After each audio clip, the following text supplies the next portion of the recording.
Hey Lake Point, Pastor Michael here to get you caught up on the 6th week of our series, All In. It's not just a series, but a defining moment in the life and history of our church. We've been exploring the story of Nehemiah, and as we've been discussing, Nehemiah wasn't just rebuilding a wall, he was participating in something so much bigger. He was reestablishing a people for God to demonstrate his power and to fulfill his promises to the nations. Now, as Pastor Nathan shared, the challenge, of course, is whenever you start to envision and pursue what could and should be true, you will face criticism. Vision makes people uncomfortable. It always requires change, and change plays on the insecurities of what we've grown accustomed to, and as such, a vision is often seen as threatening. And whenever we feel threatened, negative emotions start to stir up within us, often unleashed in the form of criticism. Nehemiah certainly faced his share of criticism. His vision did not go unnoticed by the rulers of the regions around him. The idea of Jerusalem becoming a walled city made the nearby governors nervous. They knew Israel's history. They knew that if Israel were to get back on their feet economically, it meant the end of their control in that region. Sanballat, the governor of Samaria, had the most to lose. The other governors, including previous governors in Jerusalem, took their cues from him. The fact that Nehemiah had begun rebuilding the wall without consulting with him infuriated Sanballat.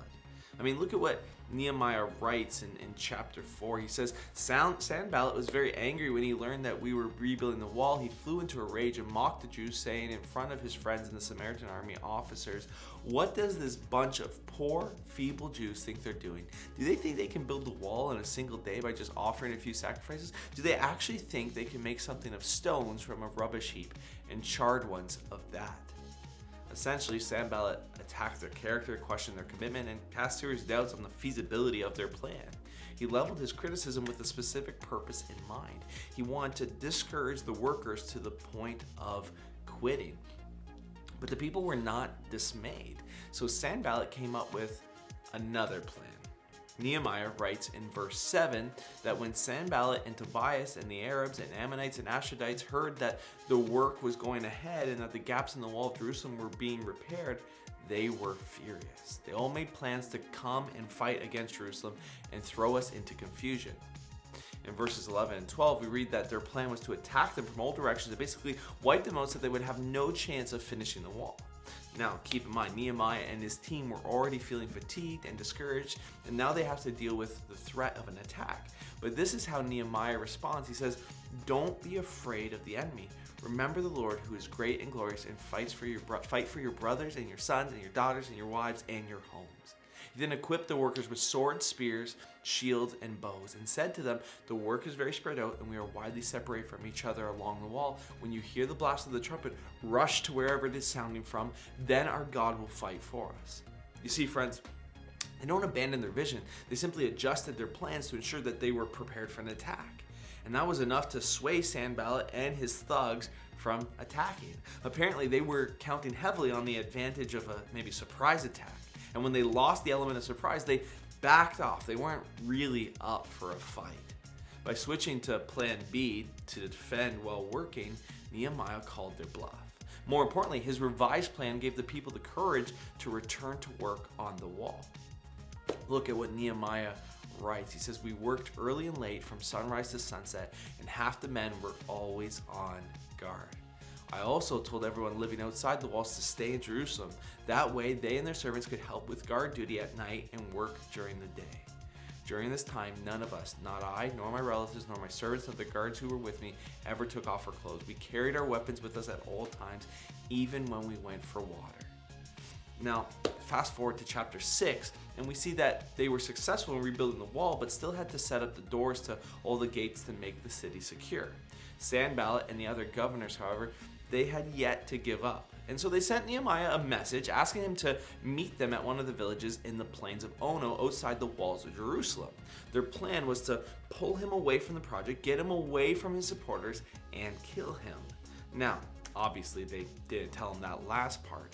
As Nate said, they probably made it sound like an opportunity for peace talks. They probably said something like, "Hey, Nehemiah, I guess we have to give you some credit. We didn't think you'd, be able to pull it off, but you're a few days away from finishing. Congrats, we're sorry for giving you such a hard time. Let's meet and mend the fences. Let's negotiate a truce and make peace." Nehemiah, though, he wasn't going to be distracted by this opportunity. He was focused on what God had called him to do. Plus, he was far too discerning to fall into the trap. Look at how he responds. He says, I realized they were plotting to harm me, so I replied by sending this message to them. I'm doing a great work and cannot come down. It's a great line. Nehemiah knew he was doing a great work, an important work, a God-given work. He didn't have time for a meeting. He knew God had called him to rebuild the wall. He would not allow himself to get distracted. 4 times Sanballat sent the same message. He said, hey, take a break, come meet with me. And each time Nehemiah gave him the exact same reply. I'm doing a great work and I cannot come down. Now the 5th time, Sanballat's servant came with an open letter in his hand, and this is what it said. It said, there's a rumor among the surrounding nations, and Geshem tells me it's true that you and the Jews are planning to rebel, and that's why you are rebuilding the wall. According to his reports, you plan to be their king. He also reports that you have appointed prophets in Jerusalem to proclaim about you, look, there is a king in Judah. You can be very sure that this report will get back to the king, so I suggest that you come and talk it over with me. Now, in those days, letters were written on papyrus or leather. The custom was to roll the material up, tie it with a string, and seal it with clay. But this letter was open. Sanballat purposely neglected to seal the letter to make its content known to everyone who handled it. His goal, of course, was to spread the rumor that Nehemiah was trying to establish himself as the king of Judah. Now, nothing could have been further from the truth, and nothing could have given Nehemiah more reason to go on the defensive. I mean, a lot was at stake, and kings weren't very patient with governors who allowed their political aspirations to go to their heads. But once again, Nehemiah stayed focused on the task at hand. He wasn't worried about what might be. He focused on what could and should be. I mean, look at what he writes in verse 9 of chapter 6. He says, they were just trying to intimidate us, imagining that they could discourage us and stop the work. And so I continued the work with even greater determination. Nehemiah refused to be distracted by fear, criticism, or accusations. He stayed focused on the task and was committed to the vision. Now, there's some pretty powerful lessons in that for you and I, don't you think? Well, friends, thanks for listening. Enjoy jumping into discussion questions. I'll see you next time.